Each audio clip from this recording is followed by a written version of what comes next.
My name is Rees. I'm a retired journalist, and I've had an association with the show for over 60 years through journalism, reporting the show, and also through my father, who was secretary of the show and president. I had the honour of following him as president in 1991. He was president in 1974.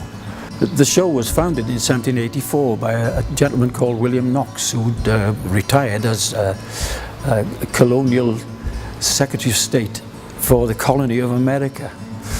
And William Knox had come here as a new squire, as it were, and decided to follow the trend that was going on throughout England, favoured by George III, who was called Farmer George for that very reason, that he had a great interest in agriculture, and there were great developments going on in Norfolk and in Bedfordshire at that time.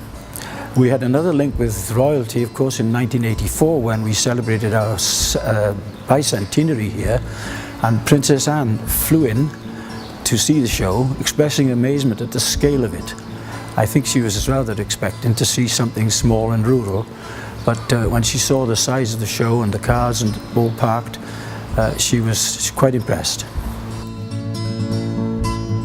But I had a friend whose garage was built into the old show yard, and he was knocking down one of the buildings, which was part of the wall of the show yard, so I encouraged him to let us take enough away to build a replica wall up here, and we had a plaque put on it to commemorate the bicentenary. And Princess Anne unveiled that at the same time as opening the show and generally going round in a Rolls Royce, a vintage Rolls Royce. Compared with the show that my dad brought here in 1959, it's 3 times the size now. It did cover a large area, but the trade stands and the other features of the show were rather sparse. But it grew very quickly, actually, because this was such an ideal site.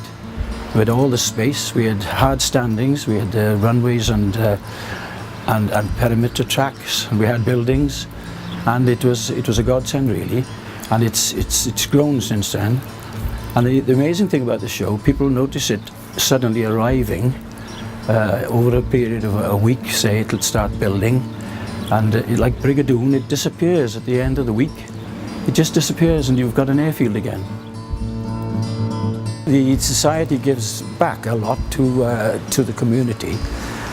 Not only does it put on a show which helps the farming community, because they can see what's happening, what's available, there's machinery here, there's all sorts of things which serve the farming industry, but it also gives them a voice, because we have important people from the Assembly and the government coming here for the show and giving us talks at the President's luncheons, so that there's a very strong link between the farming community, the farming unions, and the Pembrokeshire Agricultural Society. Well, people coming to the show for the first time who had no connection with agriculture would be amazed at the variety of the exhibits and and entertainment, really, that they get, because they get special events on in the show rings just for them. But they would also be, I'm sure they would be very impressed by the standard of the livestock, the beautiful horses here, and we get horse jumping, of course, all the horses and sheep and pigs and cattle of all varieties. I'm sure they'd be, the children particularly love the animals. I'm sure they'd be delighted and surprised to see the scale of it.